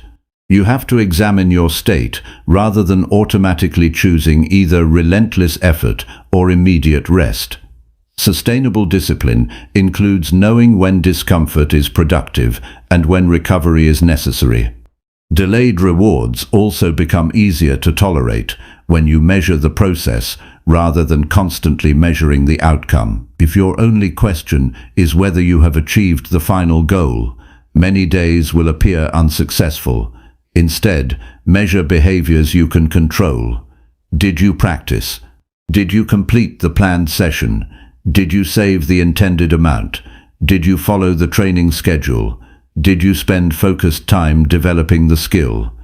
These measures do not guarantee success, but they provide accurate feedback about whether you are performing the actions that make success possible. The process gives you something concrete to evaluate, while the final result remains uncertain. This approach also protects you from emotional overreaction. If a week produces little visible progress, you do not need to declare the entire effort useless. You can examine whether the process was followed and whether the strategy needs adjustment. If you followed the process consistently, the absence of immediate results may simply mean more time is required. If you did not follow it, the answer may be to improve consistency rather than abandon the goal. Either way, the decision becomes more rational because you are evaluating evidence instead of reacting to impatience. There is a quiet strength that develops when you become comfortable with ordinary effort. You no longer require every day to feel productive in an emotional sense. You can complete repetitive work without needing constant excitement. You can practice without immediate praise. You can wait for results without assuming that waiting means failure. You become less vulnerable to the pressure for everything to happen quickly. This changes the quality of your decisions because you can evaluate actions according to their usefulness rather than their ability to produce immediate satisfaction. The deeper lesson is that tolerance can be trained. You are not permanently assigned a fixed capacity for boredom, frustration, or delayed rewards. Every time you remain with a worthwhile activity a little longer, resist unnecessary stimulation, or continue thoughtfully after an imperfect result, you strengthen that capacity. The change may be subtle, but it affects what kinds of responsibilities you are capable of carrying. A person who can tolerate only immediate rewards will naturally choose different goals from someone who can remain committed through long periods of uncertainty. Eventually, however, tolerance alone is not enough. You can become very good at enduring discomfort while still failing to protect your larger standards. There will be situations where quitting is reasonable, but there will also be moments when circumstances make quitting feel reasonable even though the responsibility remains. The next stage of discipline requires a more difficult judgment, learning how to maintain your standards when pressure, inconvenience, and disappointment give you convincing reasons to lower them. Chapter 9. Applied discipline standards when circumstances make quitting feel reasonable. There are moments when quitting feels completely reasonable. You have been working for months, and the results are still smaller than expected. You followed the plan, but circumstances changed. Someone you depended on failed to do their part. An unexpected expense disrupted your progress. A difficult project became more demanding than you anticipated. Your energy is lower than it was when you started, and continuing requires another decision to give more of yourself. In these moments, discipline is not about pretending everything is fine. It is about deciding whether the circumstances have genuinely changed what is reasonable, or whether they have simply made the responsibility harder. That distinction matters because difficulty can make a lower standard feel justified, even when the original standard remains appropriate. A disciplined standard is not an unrealistic demand for perfect performance. It is a clear expectation about how you intend to behave when conditions become inconvenient. Anyone can make a commitment when everything is comfortable.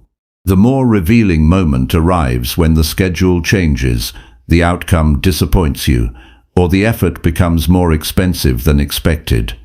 This is where standards are tested. If your principles disappear whenever circumstances become uncomfortable, they were preferences rather than standards.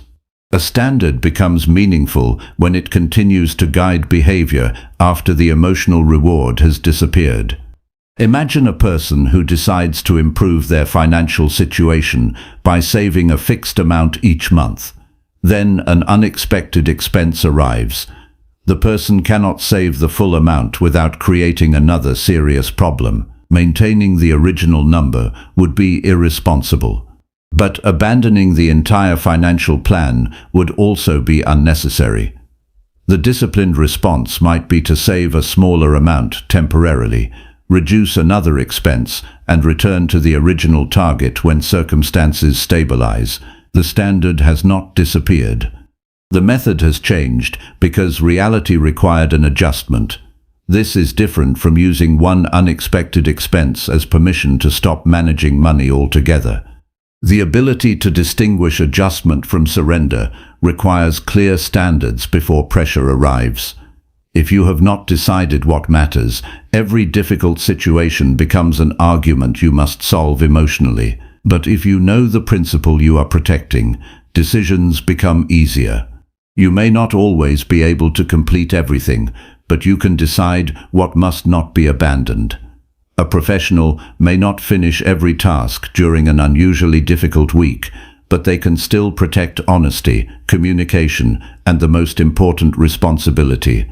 A person pursuing better health may miss a planned workout because of illness, but they can still protect the broader commitment by recovering properly and returning when appropriate.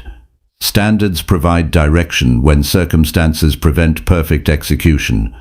One reason people lower their standards too quickly is that discomfort changes the way they evaluate fairness. When you are tired, a reasonable expectation can suddenly feel excessive. When you are disappointed, ordinary effort can feel pointless. When you have already made several sacrifices, another sacrifice can feel unfair. The mind naturally considers the cost already paid, but the fact that something has become difficult does not automatically mean that continuing is wrong. You have to ask whether the difficulty has changed the value of the goal or simply changed the price of pursuing it. Those are very different questions. Consider someone who has spent several months studying for a professional examination. The person fails the first attempt by a small margin. The disappointment is real, and the temptation to quit is understandable. But the result itself does not answer whether continuing is sensible. The person needs to examine the evidence. Was the goal still valuable? Was the preparation strategy effective? What caused the weak areas? Are the financial and time costs still acceptable? Could the next attempt be approached differently? If the answers support another attempt, quitting solely because the first outcome was painful would allow disappointment to make the decision. Discipline asks for something harder. Evaluate the result without allowing the result to dictate the conclusion. There are also situations where continuing is no longer responsible. A plan can become financially destructive. A commitment can become incompatible with a necessary family responsibility. New evidence can reveal that the original objective was based on a misunderstanding. A strategy can repeatedly fail despite thoughtful adjustments. In such cases, changing direction is not weakness, it is judgment. The disciplined person does not remain loyal to a goal simply because they once committed to it. They remain loyal to reason, responsibility, and clearly chosen values. Sometimes the strongest decision is to continue. Sometimes it is to stop. The important question is why. This is why standards should be connected to principles rather than outcomes. You cannot guarantee that your work will succeed, that another person will appreciate your effort, or that a plan will produce the result you expected. You can control whether you prepare honestly, communicate clearly, keep your commitments, learn from mistakes, and respond responsibly to setbacks. When your standard depends entirely on success, failure can destroy your motivation. When your standard depends on how you behave while pursuing something worthwhile, failure becomes information rather than a final judgment. A useful test during difficult periods is to ask yourself what you would advise someone else in the same situation. Distance often improves judgment. If a friend told you that they had missed one deadline after months of consistent effort, you probably would not tell them that their entire character had failed.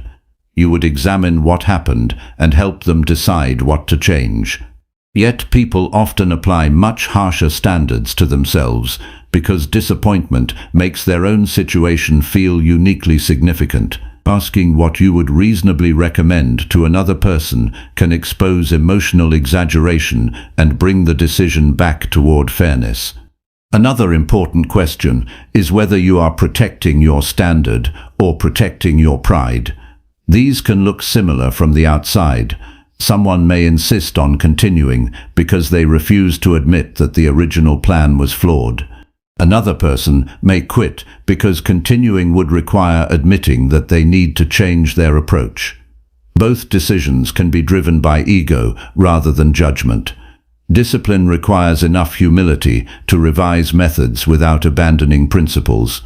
You can say, "This approach is not working," without saying, "Therefore I am incapable."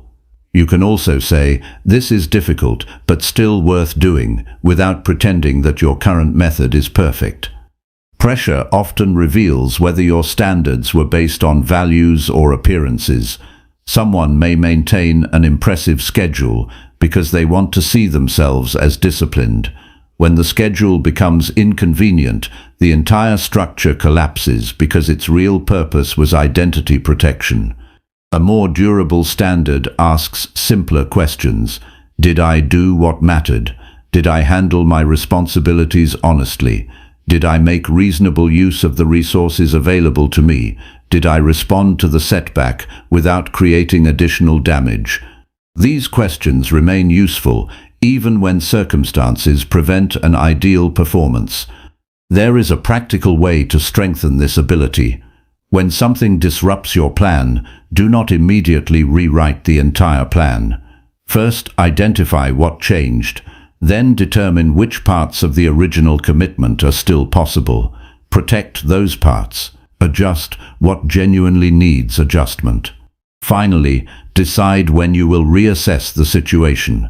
This prevents temporary disruption from becoming permanent abandonment.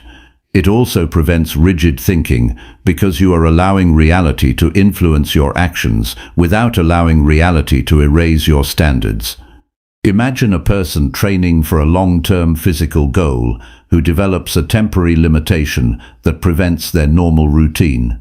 The wrong response could be to force the original routine and create greater damage. Another wrong response could be to stop all activity indefinitely because the original plan is no longer possible.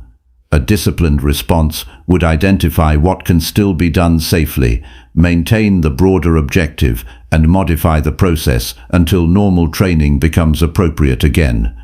The standard is not "never change the plan." The standard is "do not abandon responsible action simply because the original method became unavailable." The same principle applies to work, relationships, education, finances, and personal commitments.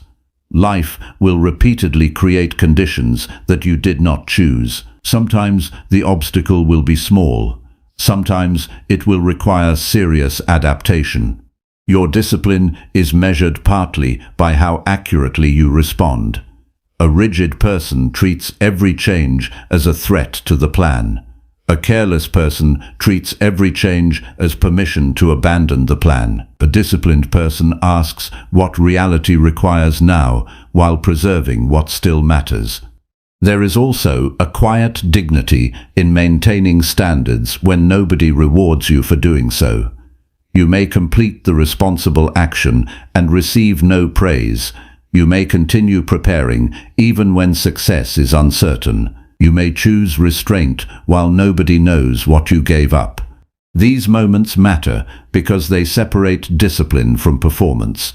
You are not maintaining a standard to create an image. You are maintaining it because you have decided that the way you behave under pressure is part of the person you want to become. Eventually, this way of thinking changes how setbacks feel. They may still hurt, but they no longer automatically threaten your direction. You become more capable of saying, "This is harder than expected," without immediately adding, "Therefore I should stop."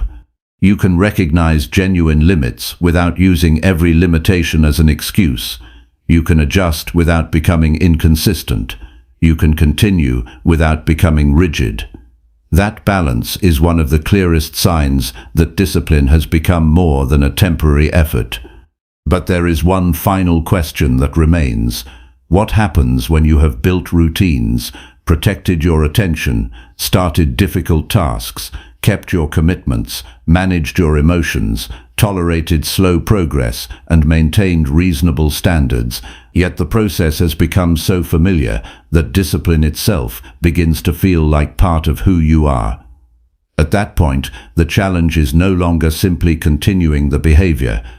It is turning disciplined action into a stable identity that remains present even when circumstances change, goals evolve, and nobody is there to remind you who you intended to become. Chapter 10. Transform disciplined actions into an identity built around personal responsibility. At some point, discipline stops being something you practice and becomes something you expect from yourself. You no longer need to announce that you are trying to become more disciplined. You simply begin making decisions differently. You prepare before you are forced to. You finish responsibilities that are not exciting. You consider consequences before acting. You correct yourself without waiting for someone else to do it. The important change is not that difficult actions have suddenly become easy. It is that your behavior is no longer completely dependent on how you feel in the moment. You have developed a personal standard, and that standard begins influencing your choices even when nobody is watching. Identity is built through repeated evidence. You cannot simply declare yourself disciplined and expect your behavior to follow automatically. If you repeatedly tell yourself that you are reliable but regularly ignore commitments, your actions will eventually challenge the statement. The mind pays attention to what happens repeatedly. When you make a reasonable commitment and honor it, you provide evidence that your intentions have weight. When you make excuses every time something becomes uncomfortable, you provide different evidence. This is why identity should be treated as the result of behavior rather than a replacement for it. You become more responsible by repeatedly acting responsibly. This matters because identity influences future decisions.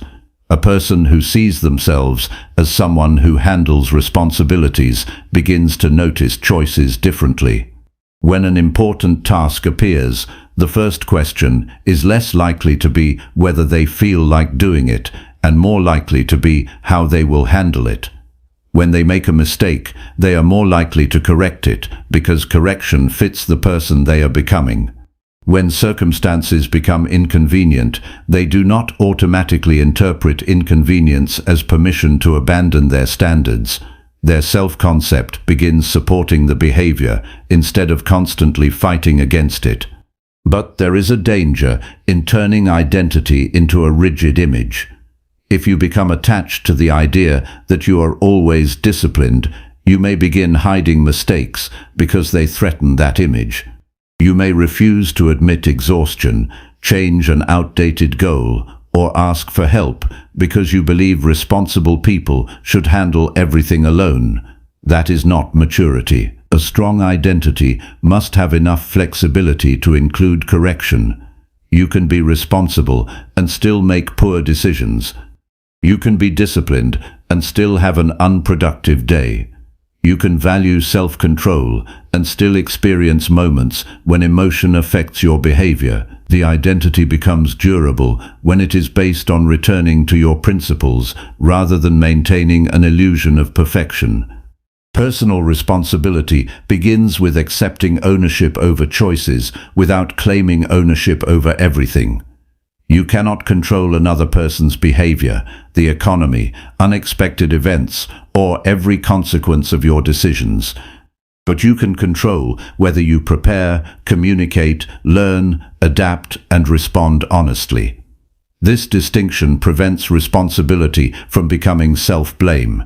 If something goes wrong, the useful question is not always, "How was this my fault?" A better question is, "What part of this situation belongs to me?" Perhaps you made the decision, perhaps you failed to prepare, perhaps you could have communicated earlier, perhaps nothing about the event was within your control, but your response remains your responsibility. This way of thinking creates accountability without unnecessary guilt. Imagine that you miss an important deadline because you underestimated how long the project would take. An irresponsible response would blame the deadline, the workload, or other people without examining your own choices. An equally unhelpful response would attack yourself and decide that you are incapable. A responsible response would identify the actual error, determine what caused the inaccurate estimate, and change the planning process. You are not trying to punish yourself for the mistake. You are trying to become less likely to repeat it. Responsibility becomes practical when every failure creates a specific lesson rather than a general judgment about your worth. The same principle applies to relationships. A responsible person does not assume that every conflict is entirely their fault, but they also do not automatically make the other person responsible for everything that went wrong. They examine their own behavior honestly. Did they communicate clearly? Did they listen? Did they avoid a necessary conversation? Did they react defensively? Did they make an assumption instead of asking a question? These questions can be uncomfortable because they require humility, but they also create the possibility of improvement. Personal responsibility is not about carrying every burden. It is about refusing to abandon the part that genuinely belongs to you. There is another important shift that occurs when discipline becomes part of identity. You begin caring more about standards than moods. You still have emotions, preferences, and personal desires, but they become one source of information rather than the final authority. If you feel tired, you consider whether rest is necessary. If you feel frustrated, you consider what needs to change. If you feel tempted, you consider the consequence. If you feel bored, you decide whether the activity still serves a worthwhile purpose. The emotion is present, but the decision comes from a broader evaluation. This is what self-control looks like when it becomes integrated into ordinary life. Your standards should also become visible in the small areas that nobody considers impressive. Returning something you borrowed, arriving when you said you would, completing a task before promising another one, admitting when you do not know something, paying attention when someone is speaking, cleaning up after yourself, preparing for a responsibility before it becomes urgent. These actions may not produce dramatic results, but they create a pattern of reliability. Character is often revealed through behaviors that seem too ordinary to deserve attention. Those ordinary behaviors are important precisely because they occur frequently. Over time, responsibility also changes how you think about freedom. At first, discipline can feel restrictive because it requires you to say no to certain impulses, but greater self-control can create more meaningful choices. If you manage your time, you have more control over where your attention goes. If you manage your money, you have more options when circumstances change. If you develop useful skills, you have greater freedom in your work. If you maintain your health responsibly, you protect future physical capacity. Discipline does not guarantee freedom from difficulty. It increases your ability to respond to difficulty without being completely controlled by it. This is why the ultimate purpose of discipline is not simply productivity. A person can become highly productive while remaining irresponsible, anxious, dishonest, or disconnected from what matters. Discipline should serve a larger way of living. It should help you become more dependable, more deliberate, more capable of carrying responsibility, and more willing to accept consequences without unnecessary complaint. The value of doing what you do not want to do is not that unpleasant tasks are inherently virtuous. The value is that you become capable of acting according to chosen principles, even when comfort points elsewhere. There will still be days when you fail. You may procrastinate. You may lose your temper. You may choose entertainment when you should have worked. You may break a commitment, underestimate a responsibility, or react emotionally. The mature response is not to pretend those failures do not matter. They do matter because behavior has consequences, but neither should you allow one failure to define the entire identity you are building. Examine it honestly, repair what can be repaired, change what needs changing, then return to the standard. Every return is another piece of evidence about the person you are becoming. Eventually, the most useful question changes from "How can I force myself to be disciplined?" to "What kind of person do I want my repeated choices to reveal?" That question is more demanding because it moves discipline beyond individual tasks.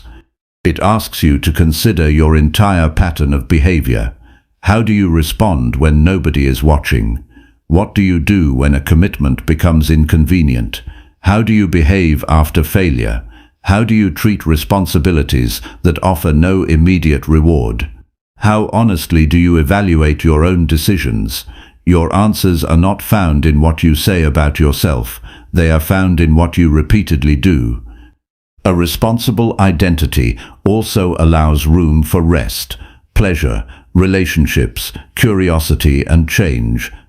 Discipline is not the elimination of everything enjoyable. It is the ability to choose enjoyment without allowing it to control every decision. You can take a day off without abandoning your standards. You can change direction without becoming unreliable. You can admit that a goal no longer matters without calling yourself a failure. You can work intensely and still recognize the need for recovery. The deeper discipline is not rigid control over every part of life.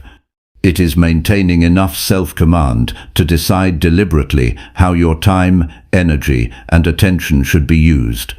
Perhaps the greatest evidence that discipline has become part of your identity is that you stop needing to think about it constantly. You simply handle what needs to be handled. You notice when you are avoiding something and correct course. You make fewer promises but take them more seriously. You understand that feelings can influence behavior without having to control it. You recognize that circumstances can require adjustment without requiring surrender. You become less interested in appearing disciplined and more interested in being dependable. The process becomes quieter because the argument inside your mind becomes less important than the action itself. And this brings the journey to a deeper conclusion. The discipline to do what you do not want to do was never really about forcing yourself to enjoy difficult things. It was about becoming capable of choosing responsibly when comfort, emotion, distraction, impatience, and uncertainty offered easier alternatives. You began by examining resistance.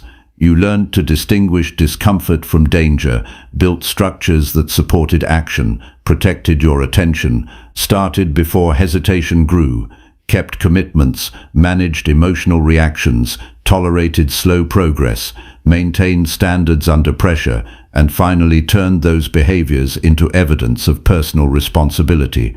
But life will continue changing after this chapter ends. New responsibilities will appear. Old goals may lose their meaning. Unexpected losses will challenge your composure. Your discipline will not be proven by whether you can follow one perfect system forever.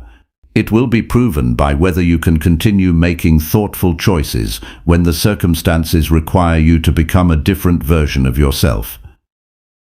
And that brings us to the end of today's journey. Remember, a great book doesn't change your life simply because you read it. Your life changes when you apply what you learned. If this audiobook summary gave you even one idea worth remembering, make sure to like this video, subscribe to Mind Theory English, and turn on the notification bell so you never miss our next journey into the world of powerful ideas. Until next time, keep learning, keep growing, and most importantly, keep training your mind. This is Mind Theory English, where better ideas create a better you. See you in the next one.